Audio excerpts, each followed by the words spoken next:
Yo, what's good, real ones? It's Levon. Welcome back, and I'm here to drop another gem on y'all. Today, I'm feeling much better than I was in my last video, y'all, and I hope you guys are doing well also. So, in today's video topic, right? Getting right into it. I want to talk to y'all a little bit about anxiety and 5 steps. This is another step video, you know what I'm saying? I kind of enjoyed doing that last one, so let's give it another go. 5 steps to get over your anxiety, your social anxiety. I personally have some pineapple over here that I'm smashing on, by the way, so I might be eating throughout this video a little bit.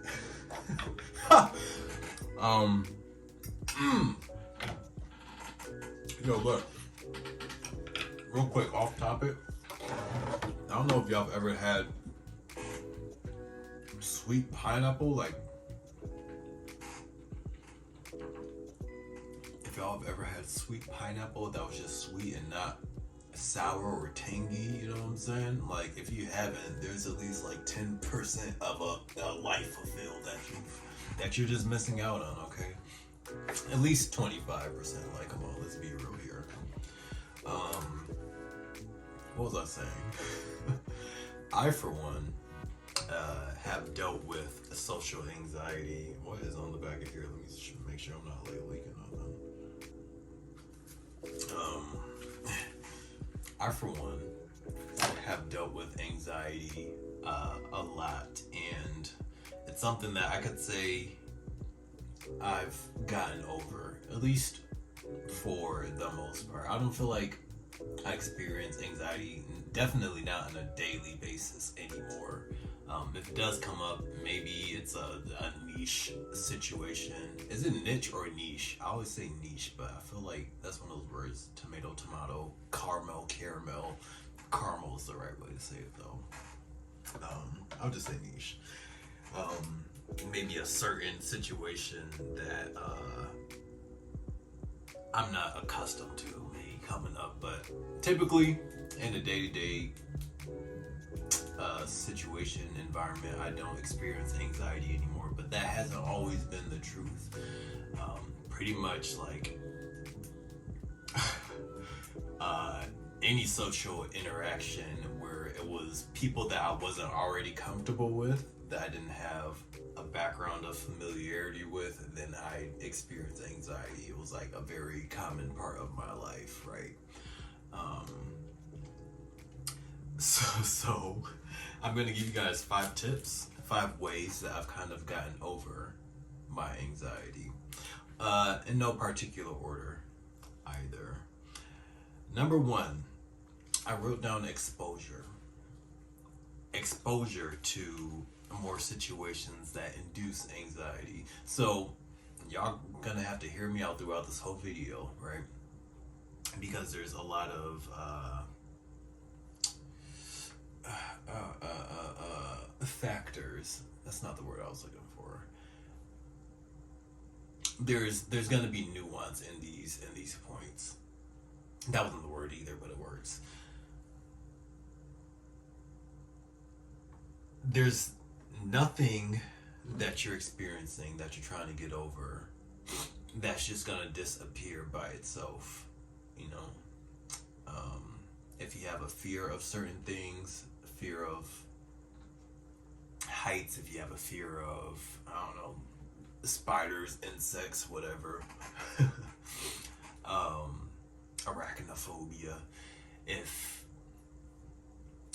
you have social anxiety, if there's a challenge or a milestone that you're trying to reach, you're gonna have to step into that thing in order to make progress in it, right? Or in order to get over that hump. There's no way around that. So exposure, putting yourself into more environments where you're gonna have to face that anxiety. I think familiarity, speaking, and that kind of ties to what I was saying about like me being comfortable around certain people because there's familiarity. I think familiarity with whatever you are scared of breeds more confidence in that field or with those people. So over time, that fear will diminish, right? It'll decrease. Um, the caveat, there we are. The caveat that I want to add under exposure is simply exposing yourself to more things probably isn't going to be it, right? Because a lot of us that go through anxiety, we could be in a new situation, and even though we're there in that environment, you know what I'm saying, it doesn't just go away. Why? Because there's more steps. So that moves us on to number 2. Focus on the minor wins. Focus on the minor wins. A lot of the anxiety that we experience is because our focus is on our focus is on things that's not beneficial. It's not conducive towards getting over the anxiety. So we might be focusing on, oh, how am I, on our internal dialogue, right? We might be focusing on other people's reactions to what we're saying. We might be focusing on the fact that we're not even saying anything or doing what it is that we want to do in the first place, right? Our focus is on things that are gonna enhance the anxiety and just make it worse, right? That's gonna multiply that. So where we put our focus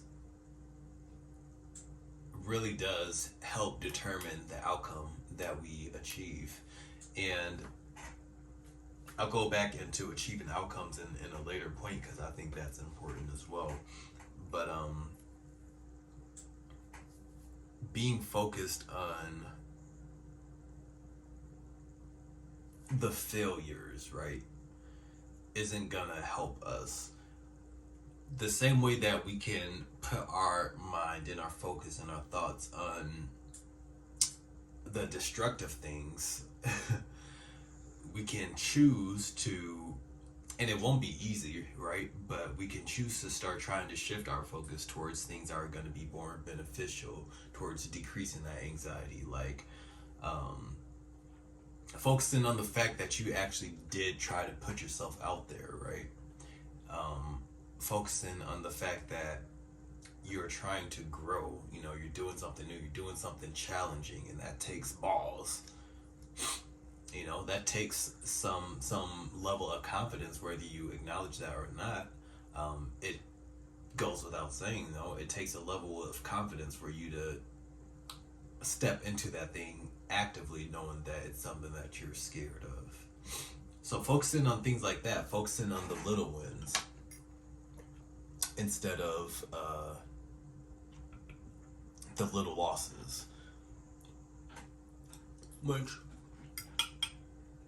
in the moment don't seem so little, right? They could be amplified a lot in our minds, and that's a tough thing too. Like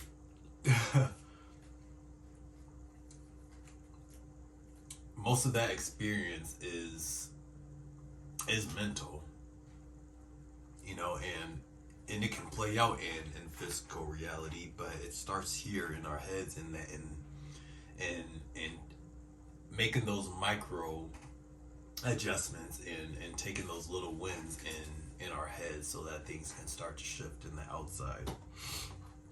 outside world. So yeah, I'd say focus on the wins, focus on the more positive things, try to flip the narrative a bit instead of being worried about how much you're fumbling in the process, or you know how much of a struggle it is. And maybe there's the time to think about that too, but like the primary focus should be on, I am improving, even though it may not feel like it. I'm doing something hard, challenging. Let's move on.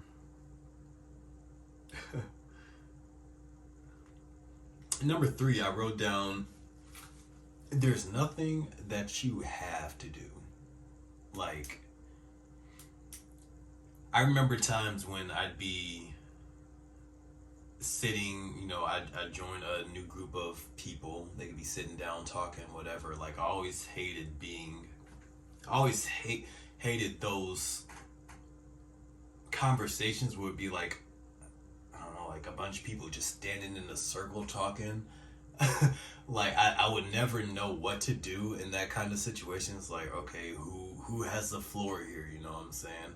Um, are we all focusing on what this one person's saying, or are there side conversations going on? It's like I would step into those environments and just have no clue how this thing operates. I always hated those. But I started like actively trying to put myself into those situations more, and it started getting easier over time, right? But I say that there's nothing that you have to do, because a lot of what I experienced as anxiety was like in my head, there's an idea of how things should be playing out, an idea of how I want to be showing up in this environment, in this interaction that I know I'm not doing right now, or I know that I'm not capable of being right now. You know what I'm saying? And so that would lead to more shameful thoughts, kind of going to the past point, focusing on the things that weren't really conducive for me. Um, like start shaming myself and being hypercritical on myself, and this is all what I'm experiencing, but on the outside nobody knows that's going on, right?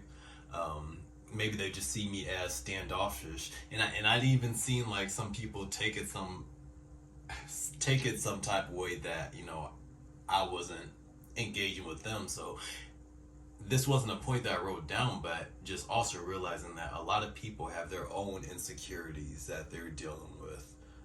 But I think that's something that you'll come to realize once you start to get over your own anxiety and some of your own insecurities. Like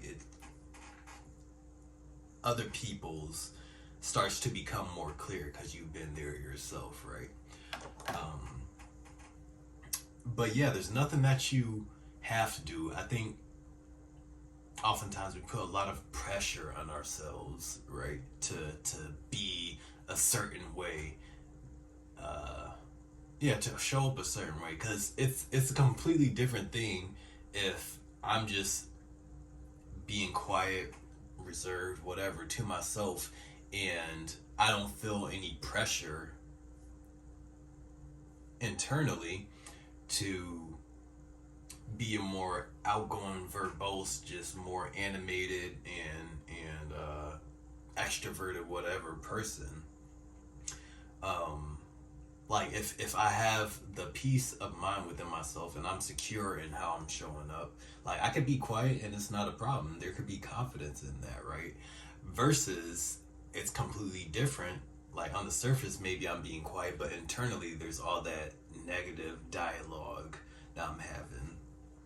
Um, like it makes all the difference, because even though nobody can read your mind, like the micro adjustment, there's just subtle communication, there's subtleties that come across to other people, that can be picked up on, that's gonna give off like an uneasy vibe, or like maybe just not as confident vibe, you know what I'm saying?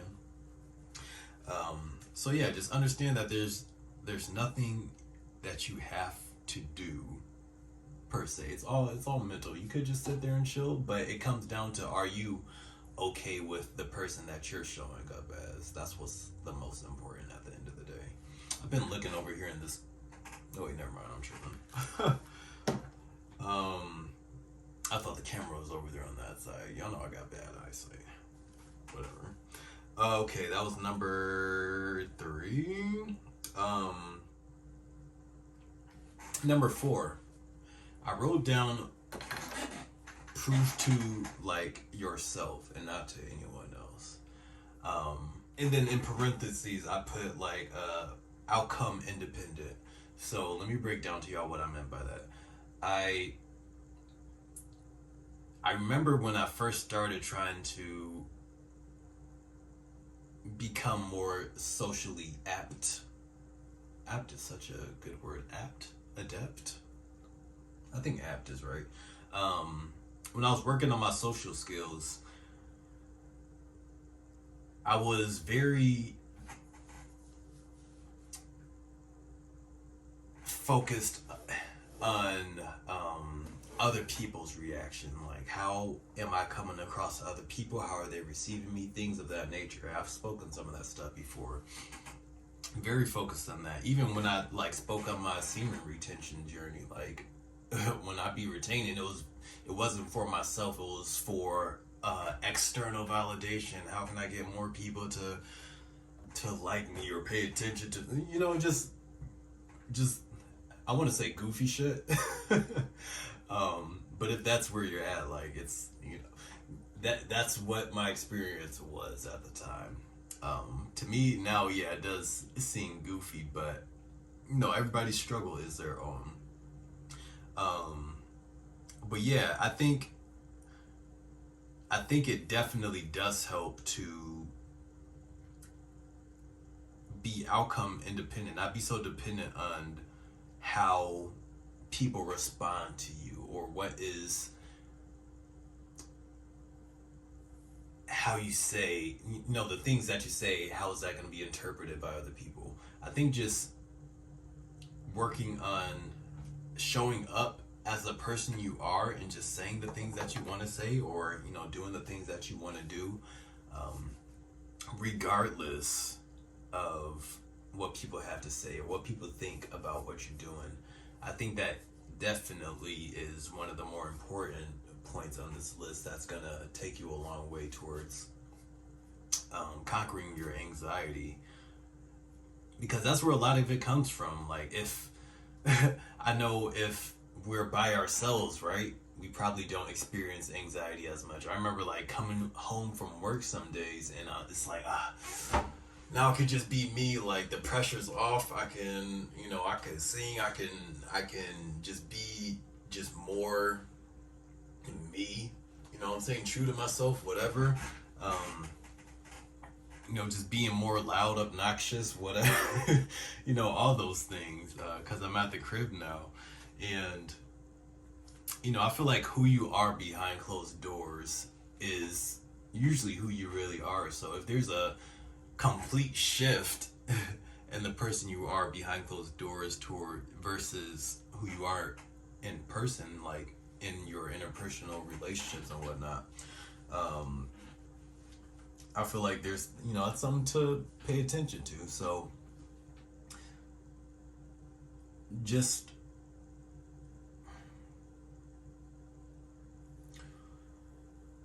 letting go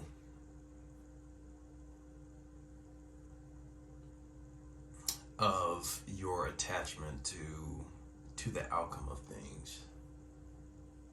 A lot of times we want to move in a certain way so people like us, or so we make the best first impression. Like, I promise you, and it may be tough for some of you to realize, but like once I was able to just start being me and saying the things that I want, I feel like just I've had more genuine connections with people. Conversations just flow smoother when I'm not worried about, how is this coming across to them. It's just like, I'm gonna say what I say, and still, of course, being considerate of people's feelings and things that still being a decent person. But yeah, things have just been so much better versus when I'm shut off in my head and just not talking to people, and not saying anything, not being risky, not taking those chances. You know what I'm saying? Point 5, and this may be the most important point of all. It's kind of a rug pull, if that's what you will call it. Point 5 is you either do it or you stay stuck. You know, all these things, everything on this list, or whatever challenges and blockades that you feel are in between where you are now and being your true, just authentic self, and expressing that openly, without any fear or anxiety. Like, you're either gonna have to go through this stuff or you're gonna stay the same, you know. I wish there was a quick and easy way to get around improving in your interpersonal relationships and like person to person interactions, but there's no shortcut to it. There's really not. You know what I'm saying? You either do the work or you stay where you are. And so you got to ask yourself, are you fine with where you are? I mean, maybe you can live with, you know, staying the same way for the rest of your life. And if you can, and it doesn't bother you, then by all means, like, do you. But I don't think there's really any positive connotations with having anxiety or social anxiety. So I would imagine most people who experience that would like to do something about it and change. Right? Unfortunately, we live in a time where, you know, we want the fastest access towards changing something, towards a better situation, towards getting financial freedom, towards, you know, we just want instant gratification. But I really don't think that there's any shortcuts to to improving like those intangible qualities that we have within like interpersonal relationships. There's just no shortcut. You gotta put in the work. You gotta get on the grind and just do it. Otherwise, broken record. Y'all get the point, man. So yeah, and I want to leave this video by saying I've definitely, like, I need y'all to trust me on this. I've been on the other side. I've been there. Like, everything I'm talking to y'all about, I've experienced, right? And this was literally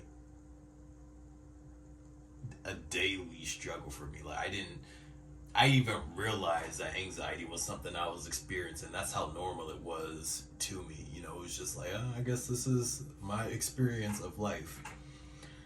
But being here now,